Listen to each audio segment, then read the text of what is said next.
لو حسيت بالأعراض التالية وانت مريض سكر ممكن يكون بدأ عندك مرض الاعتلال الكلوي السكري.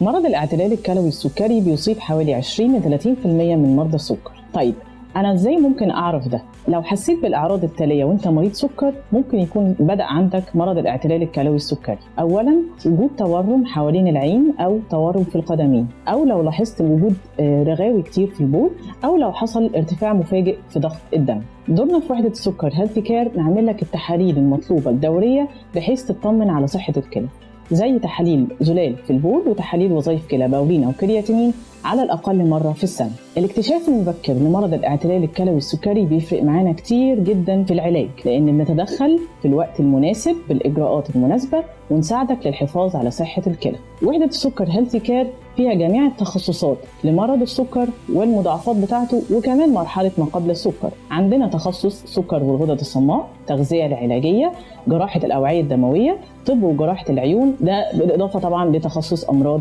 الكلى. طبعا عندنا معمل التحاليل اللي موجود بيعمل لنا كل التحاليل المطلوبة. كنت معاكم دكتورة أمنية صلاح، مدرس واستشاري أمراض البطنة والكلى.